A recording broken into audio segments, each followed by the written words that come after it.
आज की इस वीडियो में हम देखने वाले हैं कि किसी भी ऐसी संख्या का वर्गमूल निकालना जो पूर्ण रूप से किसी का वर्ग है ही नहीं। जैसे कि आप जानते हैं कि इसे 16 का वर्गमूल कितना होता है, 4 होता है। 25 का वर्गमूल 5 होता है। 64 का वर्गमूल 8 होता है। 121 का वर्गमूल 11 होता है।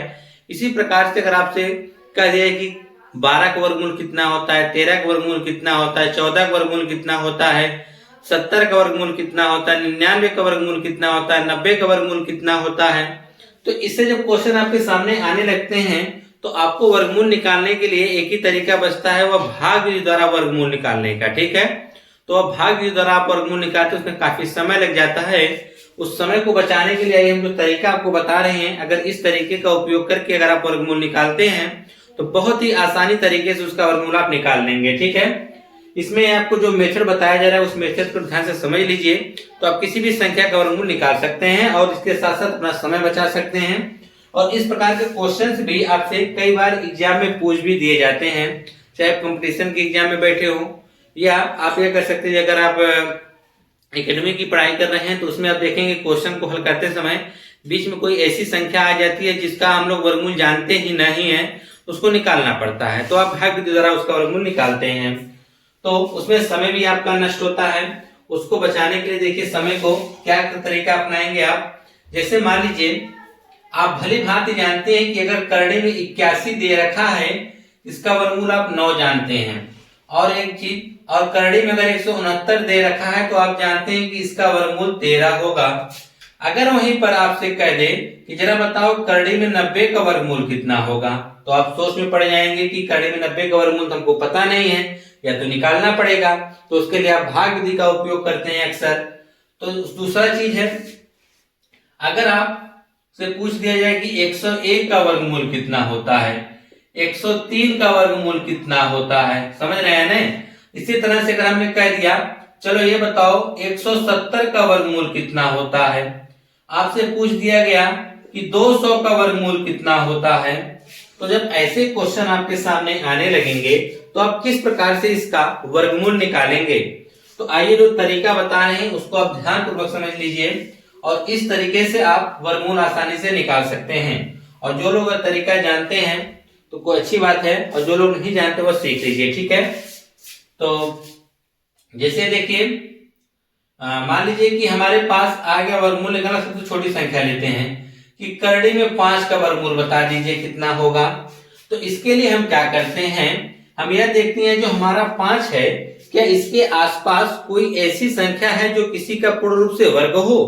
तो हम देखते हैं 5, तो 5 के चाहे आसपास ये देखेंगे तो आपको 4 नजर आएगा जो कि 2 का वर्ग है, और उसके बाद 9 नजर आएगा जो कि 3 का वर्ग है। तो अक्सर हम देखते हैं इसके ठीक पास संख्या कौन सी है, 4 दिख रही है, तो आप 4 की भी सहायता ले सकते हैं, 9 की भी सहायता ले सकते हैं।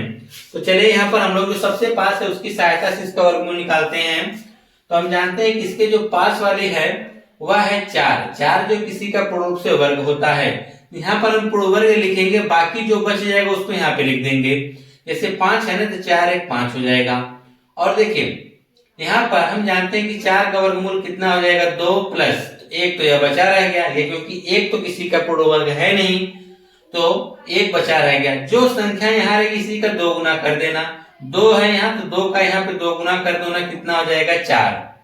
तो यहाँ पर 1/4 हो गया, तो लिखेंगे 2 प्लस, या आप ऐसे भी कर सकते हैं 4 दूनी 8 1 9, तो हो जाएगा 9/4। अब आपको क्या करना है, 4 से भाग करनी पड़ेगी 9 में। तो अगर आप भाग जानते हैं बहुत आसानी से देख लीजिए, तो 4 दूना 8 हो जाएगा 1.0, 4 दूनी 8 कर देंगे, 2 आया, दशमलव का 0 बढ़ाएंगे, 4 5 क्या हो जाएगा 20। तो इसका जो वर्गमूल आएगा 2.25 आएगा, कितना आएगा 2.25 इसका वर्गमूल आएगा करड़ी में 5 का। इसी प्रकार से आप और भी संख्या देख सकते हैं। जैसे मान लीजिए कि आपके सामने रख दिया गया कि बता दो करड़ी में 15 का वर्गमूल कितना होगा, या 15 का वर्गमूल कितना होगा, या करड़ी में 15 का मान कितना होगा। तो आप ऐसी संख्या को, इस क्वेश्चन को कैसे हल करेंगे, तो आप यह देखेंगे कि 15 के आसपास कोई ऐसी संख्या जो पूर्ण रूप से किसी का वर्ग हो, तो आपको नजर आ रहा होगा 16। 16 जो है इसका पूर्ण रूप से 4 का वर्ग है। अगर इसके पीछे देखना चाहेंगे तो 3 मिलेगा, जो कि 9 का वर्ग है, 3 का वर्ग 9 मिलेगा आपको। ठीक है, तो यहाँ पर हम इसे 16 की सहायता से हल कर सकते हैं। 15 है तो हम इसे लिख सकते हैं 16 माइनस 1, 16 में से 1 घटाएं तो 15 आ गया। तो 16 हम जानते हैं कि इसका जो है 16 किसका वर्ग है, 4 का वर्ग है। 4 यहाँ माइनस है तो माइनस, यहाँ प्लस था तो प्लस, तो 1 बटा इसका 2 गुना करेंगे, 4 दूनी कितना हो जाएगा 8। तो 8 चौके 32, अब 32 में से अगर आप 1 घटा देते हैं तो हो जाएगा 31 बटा 8।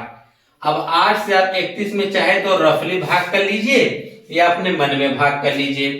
तो आप देखेंगे यहाँ पर तो हो जाएगा आपका 8 त्रिक 24, तो यहाँ से घटा देंगे आ जाएगा 7.0, तो यहाँ पर 7/56 कर देंगे आप, नहीं 8 64 हो जाएगा। ठीक है, 8 64 हो जाएगा, घटा देंगे तो 6 आएगा, 0.0 बढ़ा देंगे आप तो 8 7 56 कर देंगे। ठीक है, आएगा कितना 4, 0.0 बढ़ा देंगे तो हो जाएगा 8 5 40। तो इसका जो हमको मान मिला हुआ मिला 3.875, तो करने में 15 का मान होगा 3.875 होगा। कितना होगा 3.875। इसी तरह से चलिए कुछ और बड़ी संख्या लिया जाता है, चाहे आप यह देखेंगे चाहे जोड़ना पड़े या घटाना पड़े, तो आप दोनों तरीके से हल कर सकते हैं। अब यह तरीका आप किसी भी संख्या के ऊपर लगा सकते हैं जो किसी का पूर्ण रूप से वर्ग ना हो। अगर आपकी बात हम करते हैं तो चलिए कोई बड़ी संख्या लिया जाए, तो हमने ले लिया 95, 95।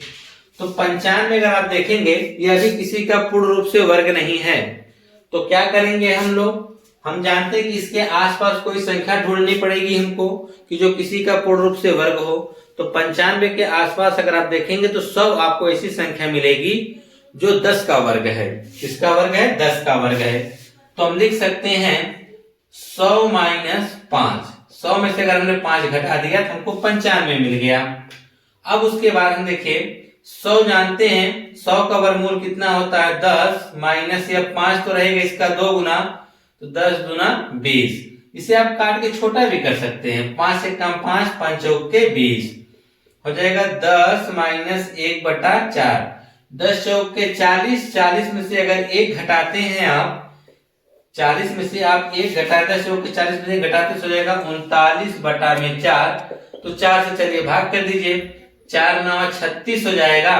अब घटाएंगे तो कितना आएगा 3 हो जाएगा, 30 दशमलव लगा दीजिए 30, 4 7 28, 2 बचा 4 5 20, तो यहाँ पे आएगा 9.75। कितना आएगा 9.75 आ जाएगा। किसका वर्ग आएगा, करणी में 95 का जो मान आएगा 9.75 आएगा। इसी तरह से आप और भी कोई संख्या ले सकते हैं, कोई भी आपके मन में जो हो वह ले सकते हैं संख्या। जैसे कि मान लीजिए हमने ले लिया कि चलो बताओ 130 किसका है, कि 130 किसका, 130 का वर्गमूल कितना होगा या करणी में 130 का मान कितना होगा। तो अक्सर में ऐसे में आप क्या करेंगे, आप कहेंगे कि 130 के आसपास किसी संख्या का वर्ग ढूंढना पड़ेगा, तो आपको नजर आएगा 121। ठीक है, तो 121 जो होगा, 121 में आपको 9 जोड़ना पड़ेगा।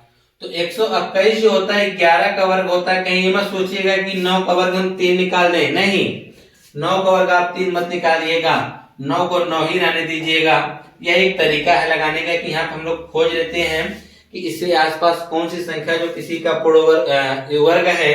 तो हमको मिला 11 का पूर्ण वर्ग 121, 121 हमने लिख लिया, बचा 9 जो है यहाँ पे 9 लिखेंगे, इसका 2 गुना कर देंगे, 11 दूनी 22 हो जाएगा। ठीक है, और इसके बाद आपको देखिए या तो आप इसके इसमें गुणा करके 9 जोड़ के तब भाग करिए, या तो आप इसके डायरेक्ट इसी में भाग कर दीजिए। चलिए ना 22 से हम भाग डायरेक्ट 9 में कर देते हैं, दशमलव लगाएं 0 बढ़ गया, 4 बार जाएगी भाग, 22 चौक 88 हो जाएगा, 2 आया, दशमलव लगा 0 बढ़ा सकते हैं, भाग नहीं गई फिर भी 0 बढ़ाएंगे फिर 0 बढ़ाए।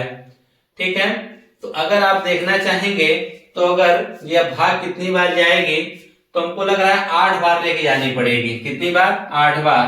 तो 8 दूनी 16, 8 दूनी 16 1 17, यहाँ हो जाएगा 4, और यहाँ से अगर आप घटाना चाहेंगे तो हो जाएगा 2, दशमलव लगा 0 बढ़ा लेंगे तो चलिए दशमलव के 3 अंक तो बहुत है, तो 11 प्लस 0.408, इसको जोड़ देंगे हो जाएगा 11.408 जो होगा, यानी करड़े में 130 का जो मान आएगा 11.408 आएगा। ये आप कह सकते हैं 130 का जो वर्गमूल होगा वह कितना होगा, 11 दशमलव जो आपका होगा कितना 408 होगा। ठीक है, इसी तरह से अगर आप किसी भी संख्या का वर्गमूल आप निकाल सकते हैं जो किसी का पूर्ण रूप से वर्ग ना हो। ठीक है, मिलते हैं आपके नेक्स्ट वीडियो में नए टॉपिक के साथ। धन्यवाद।